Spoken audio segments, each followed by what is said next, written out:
ಅವತ್ತು ಏನು ಕೃತಜ್ಞತಾ ಸಮಾರಂಭದಲ್ಲಿ ಹುಟ್ಕೊಳ್ತಲ್ಲ ಕಿಚ್ಚು, ಅದು ಹುಟ್ಕೊಳ್ತಕ್ಕಂಥದ್ದು ಒಬ್ಬ ಹಾಲಿ ಶಾಸಕರಿಂದ ಅಂತ ನಾನು ಚನ್ನಗಿರಿ ತಾಲೂಕಿನ ಕಾರ್ಯಕರ್ತನಾಗಿ ಹೇಳ್ಕೊಳ್ಳೋದಕ್ಕೆ ಯಾವ ರೀತಿ ಅಷ್ಟು ಜನ 8 ಕ್ಷೇತ್ರಗಳ ವಿಧಾನಸಭಾ ಕ್ಷೇತ್ರಗಳ ಕಾರ್ಯಕರ್ತರು ಬಂದಿರ್ತಾರೆ.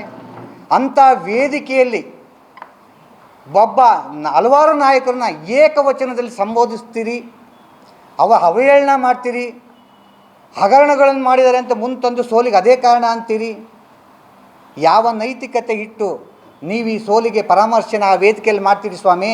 ನಂದು ಒಂದೇ ಪ್ರಶ್ನೆ, ನೀವು ಹಾಲಿ ಶಾಸಕರು ತಾನೆ, ಭಾರತೀಯ ಜನತಾ ಪಕ್ಷದ ದಾವಣಗೆರೆ ಜಿಲ್ಲೆಯ ಏಕೈಕ ಶಾಸಕರು. ನಿಮ್ಮ ತಾಲೂಕಿನಲ್ಲಿ ಒಬ್ಬ ಮಾಜಿ ಶಾಸಕರು ನಿಮ್ಮ ಜೊತೆ ಕೈ ಜೋಡಿಸಿದ್ದಾರೆ, ಗಟ್ಟಿಯಾಗಿ ಕೈ ಜೋಡಿಸಿದಾರಲ್ವ?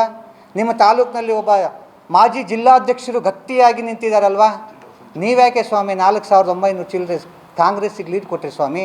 ನಾವು ಬಿಡಿ, ಡೆಲ್ಲಿ ಬಾಯ್ಸ್ ಅಂತೀರಾ, ಲಗಾನ್ ಟೀಮ್ ಅಂತೀರಾ, ನಾವು ಲೀಡ್ ಕೊಡಲಿಲ್ಲ ನಿಮಗೆ, ಒಪ್ಕೊಳ್ಳೋಣ, ನಿಮ್ಮ ಪ್ರಕಾರ ಒಪ್ಕೊಳ್ಳೋಣ. ನೀವ್ಯಾಕೆ ಸ್ವಾಮಿ ಕೊಡಲಿಲ್ಲ ಲೀಡು? ಅದನ್ನು ಫಸ್ಟು ನೀವು ಆತ್ಮಾವಲೋಕನ ಮಾಡಿಕೊಂಡು ಆಮೇಲೆ ಸ್ವಾರಸ್ಯಕರವಾದ ಚರ್ಚೆಗೆ ಬನ್ನಿ, ಮಾತಾಡೋಣ. ಇದನ್ನು ಮರೆತು ನೀವುಗಳು ಸ್ವಾಮಿ ಏನು ಮಾಡ್ತೀರಾ? ನಮ್ಮ ಬಗ್ಗೆ ಎಂಥದ್ದು ಏನೋ ಅವರಿಂದನೇ ಸೋಲ್ತು, ಏನಂತೂ ಯಾವುದೋ ಹಗರಣ ಆಯಿತು, ಹಗರಣದಿಂದ ಇಡೀ ಜಿಲ್ಲೆಗೆ ಸೋಯ್ತು. ಸ್ವಾಮಿ, BDA ನಿವೇಶನ ಪಡೆಯೋದಕ್ಕೆ ನಕಲಿ ದಾಖಲೆ ಸೃಷ್ಟಿ ಕೊಟ್ಕೊಂಡು ಈಗಲೂ ಕೂಡ ಎನ್ಕ್ವೈರಿ ನಡೀತಾ ಇದೆ ಸ್ವಾಮಿ, ಯಾರ ಬಗ್ಗೆ ಅಂತ ನೀವು ಆತ್ಮಾವಲೋಕನ ಮಾಡ್ಕೊಳ್ಳಿ ಸ್ವಾಮಿ. ಈ ಮೂಲಕ ನಾನು ಕೇಳ್ತಾ ಇದ್ದೀನಿ, BDA ಸೈಟ್ಗೋಸ್ಕರ ನಕಲಿ ದಾಖಲೆ ಸೃಷ್ಟಿ ಈಗಲೂ ಕೂಡ CIDನೋ COD ನಡೆಸೋದಕ್ಕೆ ನಡೀತಾ ಇದೆ, ಅದನ್ನು ಎದುರಿಸ್ತಿದ್ದೀರಿ. ಅದನ್ನು ನೀವು ಆತ್ಮಾವಲೋಕನ ಮಾಡ್ಕೊಳ್ಳಿ ಸ್ವಾಮಿ.